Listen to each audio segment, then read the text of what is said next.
আমার চ্যানেলে তোমাদের সকলকে স্বাগত।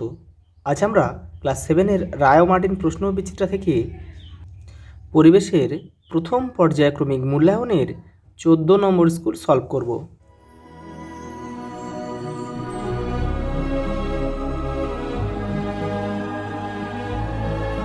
প্রথম প্রশ্ন দেখো, ফারেনহাইট থার্মোমিটার দিয়ে সর্বনিম্ন কত তাপমাত্রা মাপা যায়? 32 ডিগ্রি এফ। লিনতাপের পদার্থের উষ্ণতা বাড়ায়, উষ্ণতা কমায়, পদার্থের অবস্থান্তর ঘটায়। এটা আমাদের উত্তর হবে, পদার্থের অবস্থান্তর ঘটায়। ক্যালোরি যে ভৌত রাশির একক সেটি হচ্ছে তাপ। থার্মোমিটার বা ডাক্তারি থার্মোমিটারে কোন স্কেল দেওয়া থাকে? ফারেনহাইট। এই যে মৌলটির নাম ল্যাটিন ভাষার নাম থেকে গৃহীত হয়েছে তা হলো, তার চিহ্ন হলো Hg, মানে এটা পারদ। জিঙ্ক, আয়রন ও ফসফেট মূলক দিয়ে গঠিত যৌগের সংকেত হলো, অপশান ডি আমাদের সঠিক উত্তর হবে, Zn3PO4(2). একটু আগেটা দেখে নাও একটু। এই যে Hgর ল্যাটিন যেটা রয়েছে, এই ল্যাটিন নামটা হচ্ছে, পারদের ল্যাটিন নামটা হচ্ছে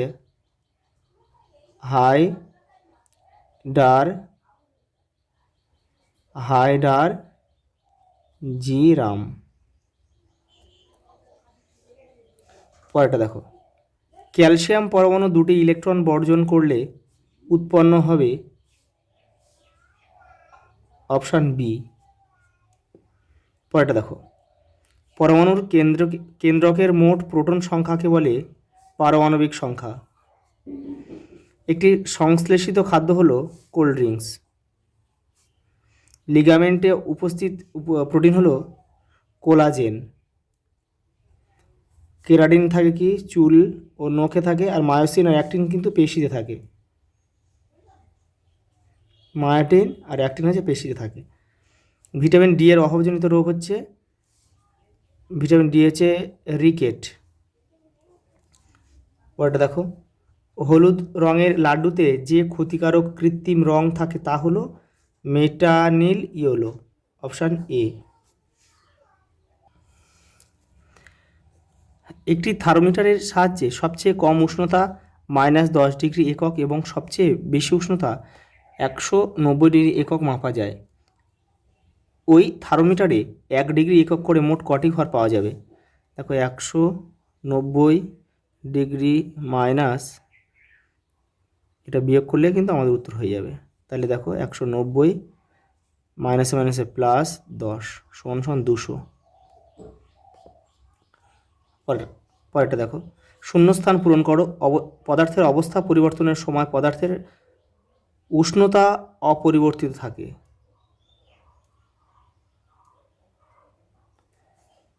শূন্যস্থান পূরণ করো। ডাক্তারি থার্মোমিটারের উষ্ণতা নির্দেশক তরল হিসাবে পারদ ব্যবহার করা হয়। ঠিক না ভুল? ঠিক বা ভুল নির্বাচন করো। ফেরাস যৌগের থেকে ফেরিক যৌগে আয়রনের যোজ্যতা কম, এটা ভুল। অ্যালুমিনিয়াম অক্সাইড যৌগে দুটি অ্যালুমিনিয়াম এর আধানের জন্য কতগুলি অক্সাইড আয়ন দরকার যাতে মোট আধান 0 হয়? এটা হয় 3। এক ব্যক্তি রাতে কম দেখতে পাচ্ছে, তাকে তুমি কোন জাতীয় খাবার বেশি করে খাওয়ার পরামর্শ দেবে? ভিটামিন এ জাতীয় খাবার, ভিটামিন এ জাতীয় খাবার, যেমন গাজর, সবুজ শাকসবজি। পরেরটা দেখো, বেমানান শব্দ বা নামটি খুঁজে বের করো। Protein, fat, carbohydrate, vitamin. এখানে ভিটামিনটা কিন্তু বেমানান, কারণ দেখো বাকিগুলো প্রধান খাদ্য উপাদান। এই যে তিনটে, প্রোটিন, ফ্যাট, কার্বোহাইড্রেট প্রধান খাদ্য উপাদান কিন্তু, আর ভিটামিন কিন্তু সহায়ক খাদ্য উপাদান। প্রথম জোড়টির সম্পর্ক বুঝে দ্বিতীয় জোড়ের শূন্যস্থানে উপযুক্ত শব্দ বসাও। Goitre, iodine. তাহলে উচ্চ রক্তচাপের জন্য দায়ী হচ্ছে সোডিয়াম।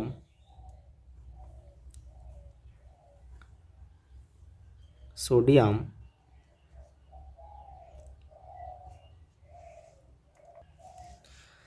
দেখে নাও পরের প্রশ্ন, মাটির চেয়ে জলের আপেক্ষিক তাপের মান বেশি। একটি নির্দিষ্ট পরিমাণের জল ও মাটিতে সমপরিমাণ তাপ দিলে কোনটির উষ্ণতা বেশি হবে এবং কেন? ধরে নাও দুটি ক্ষেত্রে প্রাথমিক উষ্ণতা একই আছে। দেখে নাও। দেখো, আপেক্ষিক তাপ হলো কোনো পদার্থের একক ভরের তাপমাত্রা 1 ডিগ্রি বৃদ্ধি করতে প্রয়োজনীয় তাপের পরিমাণ। জলের আপেক্ষিক তাপ 1 ক্যালোরি পার গ্রাম, মাটির তুলনায় অনেক বেশি। এর অর্থ একই ভরের ক্ষেত্রে মাটি কম তাপ শোষণ করেই দ্রুত গরম হয়ে যায়, আর জলের তাপমাত্রা বাড়াতে বেশি তাপের প্রয়োজন হয়। সুতরাং একই পরিমাণ তাপ প্রয়োগ করলে কম আপেক্ষিক তাপের কারণে মাটি দ্রুত উত্তপ্ত হবে।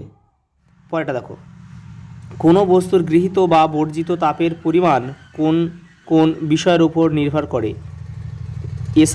এসআইতে তাপের একক কী? দেখে নাও, এটা এখানে লিখে দিচ্ছি।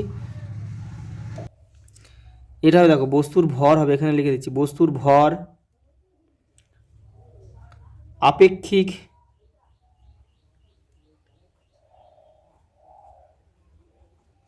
আপেক্ষিক তাপ,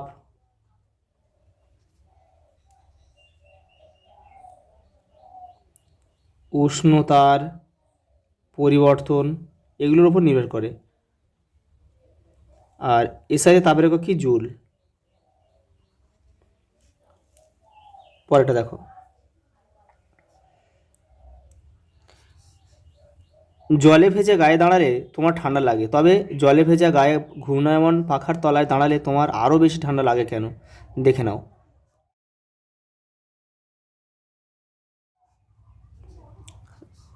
তুঁতের জলীয় দ্রবণে একটি লোহার পেরেক ডুবিয়ে দিলে কিছুক্ষণ পরে কি পরিবর্তন দেখবে তা বিক্রিয়ার সমীকরণ সহ লেখো।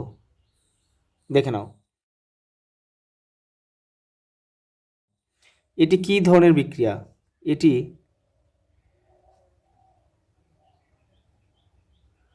প্রতিস্থাপন বিক্রিয়া।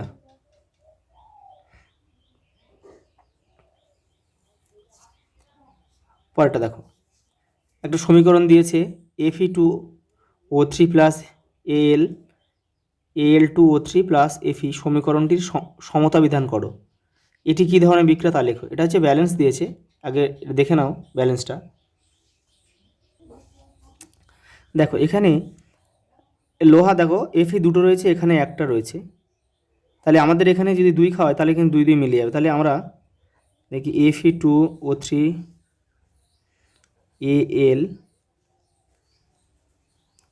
Al2O3, তাহলে এখানে আমরা 2 খাওয়াবো, 2 2 Fe।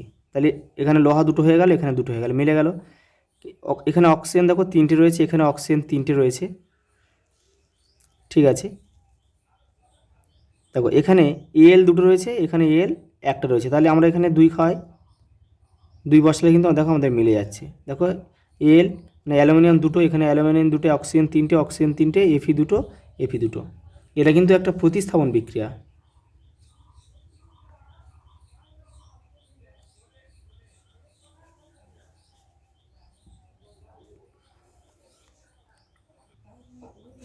ওটা দেখো,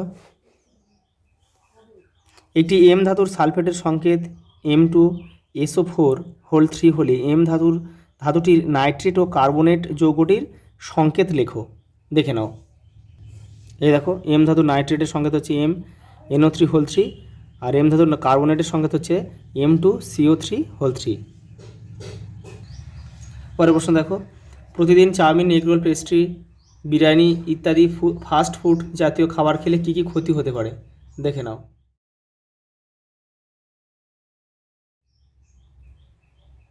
সংশ্লেষিত খাদ্য কাকে বলে? উদাহরণ দাও। তোমাদের বইয়ের 169 নম্বর পেজে রয়েছে, এই যে দেখো। এই ধরনের খাবারের উপাদানগুলি সম্পূর্ণ কৃত্রিম, কিন্তু তৈরি খাবারটার রং ও স্বাদ, গন্ধ ইত্যাদি অনেকটাই প্রাকৃতিক খাবারের মতো। তোমরা এখানে কোল্ড ড্রিঙ্কস লিখতে পারো উদাহরণ হিসাবে। লাস্ট প্রশ্ন দেখো, কোয়াশিয়কর রোগ কেন হয় এবং এই রোগে কী কী লক্ষণ দেখা যায়? এই যে তোমাদের বইয়ের 165 নম্বর পেজে রয়েছে, এখান থেকে তোমরা করবে। এই যে প্রোটিনের অভাব ঘটলে কিন্তু এই রোগ হয়। আর এখানে এই লক্ষণগুলো এখানে রয়েছে, এই চামড়ার গাঢ় বর্ণের, পেট ফোলা, চোখগুলো বাইরে বেরিয়ে আসার মতো হয়ে যায়। আজ এই পর্যন্ত, দেখা হবে পরের ভিডিওতে।